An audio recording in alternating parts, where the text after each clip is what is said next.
iones y electrones pueden alterarse y por lo tanto el sistema no funciona bien. Así que esta es la parte del cuerpo que se ve profundamente afectada por un cambio en el pH. Y esta gran ilustración es de Paul Lees de Interface. Aquí vemos todas las cargas negativas que surgen por el oxígeno en los grupos hidróxidos. Y aquí tenemos una imagen tomada por un osteópata y es una imagen de la sustancia fundamental. Tenemos dos leyes de la física muy importantes en nuestro trabajo. Por un lado, tenemos la ley de Ampère. Es una ley del siglo XVII, una ley de la física. Y cuando se ve la palabra ley, ley tiene un significado muy importante en el mundo de la física, porque se trata de un fenómeno que ha sido verificado de forma repetitiva y constante. No se trata de una teoría, porque una teoría puede o no ser válida. Se trata de una hipótesis, mientras que cuando hablamos de la ley, de una ley de la física, de las leyes de la física, significa que siempre funcionan. Eso no significa que no puedan cambiar. Obviamente las leyes de la física pueden cambiar, pero estamos hablando de leyes de la física establecidas. Y según la ley de Ampère, en 1820 tuvimos Hans Christian Ørsted estaba dando su clase de física y tenía unas pilas por un lado, unos cables por otro y por otro tenía unas brújulas. Y veía que al pasar un cable con agua por las brújulas se movían las agujas de la brújula. Y así estableció la relación entre la electricidad y el magnetismo. Y se ha convertido en una ley, y es que la electricidad produce magnetismo, y esta es la ley de Ampère. Esto significa que cuando tenemos un conductor de electricidad y se acerca al cuerpo, entonces podemos inducir flujos de corriente. Podemos crear campos magnéticos. Las manos producen campos magnéticos que pueden afectar a las cargas en el cuerpo. Aquí podemos ver las agujas de la brújula a la izquierda que apuntan hacia el norte. Y aquí tenemos este cable que se acerca al cuerpo y existe una regla en electricidad que es la de la mano derecha, y es que si dirigimos el pulgar hacia la dirección de la electricidad, los dedos muestran la dirección del campo electromagnético, es decir, las agujas, en este caso de la brújula, forman un círculo. Y esta es la ley de Ampère. Aquí podemos verla.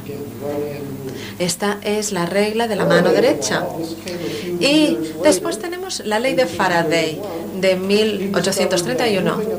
Michael Faraday descubrió que al mover un imán cerca de un conductor se induce una corriente mensurable en el cable, es decir, que el magnetismo produce electricidad. Así que hay que recordar estas dos leyes de la física porque ayudan a explicar por qué podemos crear un flujo de corrientes en el cuerpo de los pacientes al acercar un conductor a su cuerpo y producir un campo magnético, una corriente, y el campo magnético inducirá estos flujos de corriente en los tejidos del cuerpo de los pacientes. En 1906, William Einthoven registró la electricidad producida por el corazón. Hay físicos que dicen que la medicina energética no tiene sentido, pero el electrocardiograma registra el campo magnético del corazón. Y William Einthoven, de hecho, descubrió este hecho y recibió el premio Nobel por ello. Así que los físicos utilizan esta medicina energética. Una investigación muy importante en el mundo de la energía fue realizada por un hombre que seguramente no conocerán, Harold Saxton Burr, un profesor de anatomía de la Escuela de Medicina de Yale. Y él estudió los campos eléctricos del cuerpo y los relacionó con las enfermedades. Y entre 1932 y 1956, Burr y sus colegas publicaron muchos estudios sobre la relación entre la electricidad y la vida. Descubrió que un desequilibrio mensurable en el campo eléctrico de un órgano es un precedente a la patología, una enfermedad. Antes de producirse una patología, una enfermedad, existe un desequilibrio eléctrico en el cuerpo. Y si se vuelve a equilibrar el cuerpo, entonces no se produce la enfermedad. Estamos hablando de diagnósticos muy precoces.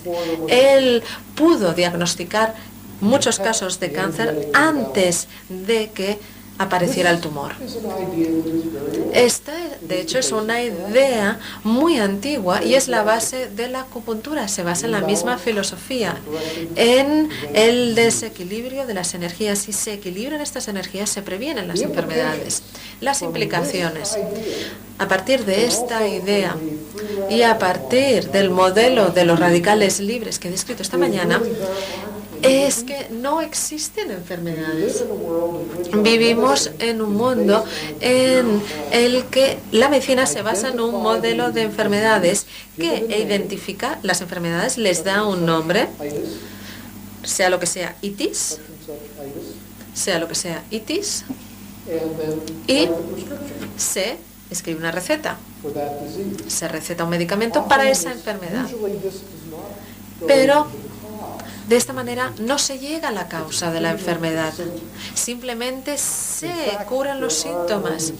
De hecho, no existen las enfermedades. Podemos sustituir ese modelo con un modelo energético basado en los desequilibrios energéticos como los que se describen en la acupuntura. Bien, así que esta es una gran conclusión y es que se está confirmando que existen cientos de miles de estudios científicos y estamos hablando del área más emocionante de la biomédica donde existe una relación entre las enfermedades y la inflamación. Y yo ya les he explicado cómo la inflamación da lugar a enfermedades crónicas.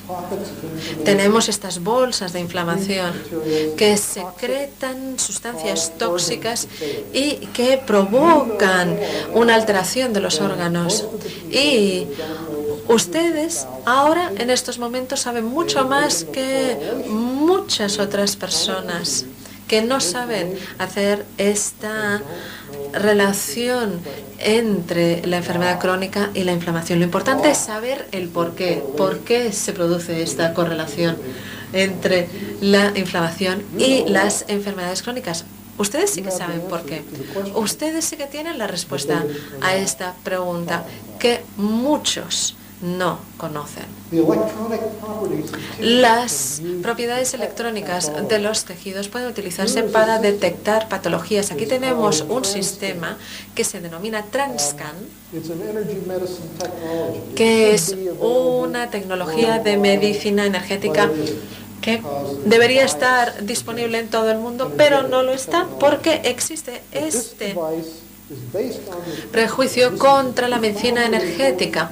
Y este equipo se basa en un principio muy importante dentro de la medicina energética y se utiliza para detectar el cáncer de mama, los tumores de mama son 7 veces más conductores para los campos electrónicos que otras frecuencias. Así que estamos hablando de conductores que dependen de la frecuencia. Y esto nos debería indicar algo. Nos debería indicar que cuando utilizamos frecuencias somos capaces de interactuar de una forma muy específica con determinados tejidos.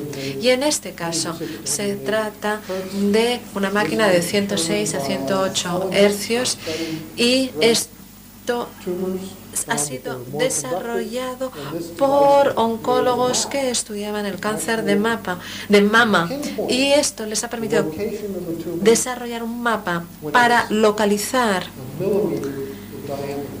un tumor, aunque solo tenga 1 milímetro de diámetro, mucho antes de que se desarrolle la enfermedad. Es muy eficaz.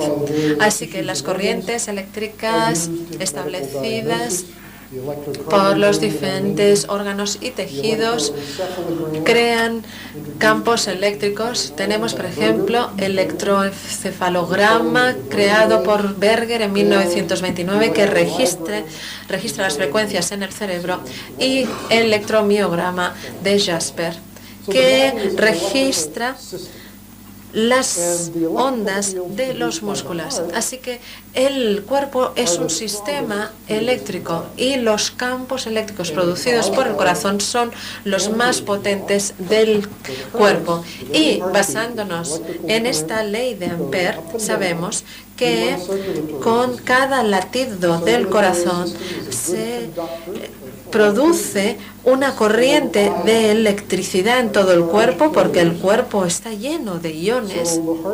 Así que la electricidad del corazón llega a todas y cada una de las partes del cuerpo, incluso a su ADN. El cuerpo tiene a su alrededor un campo electromagnético como el que podemos ver aquí a la derecha. La imagen de la derecha es de un libro sobre la polaridad magnética escrito por Richard Gordon. Richard Gordon, de hecho, escribió este libro antes de que los científicos descubrieran que esta es la forma de este campo electromagnético formado por el corazón. Él lo notó con sus manos. En las manos tenemos sensores que pueden detectar estos campos, y con la práctica uno puede realmente descubrir lo que está sucediendo con los campos energéticos de una persona simplemente utilizando las manos. Y según el libro de Richard Gordon, aquí vemos una imagen de la portada, es un libro muy bonito.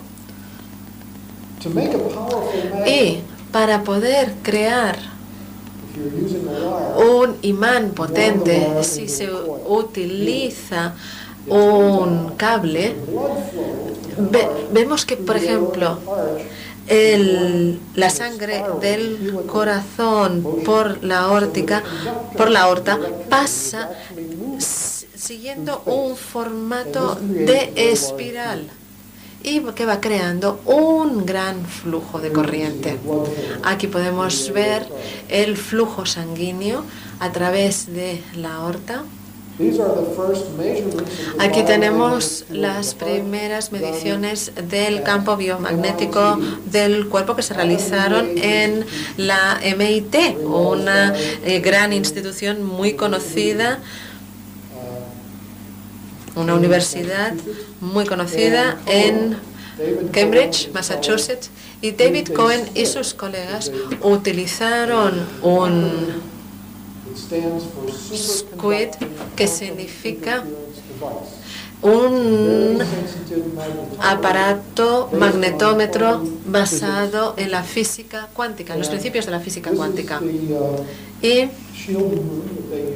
esta es el habitáculo que utilizaron, donde captan el campo biomagnético de las personas sin tocar el cuerpo. Y aquí tenemos este primer registro que parece un electrocardiograma, pero es un magnetograma. Lo que graba es este campo magnético, eso es lo que registra.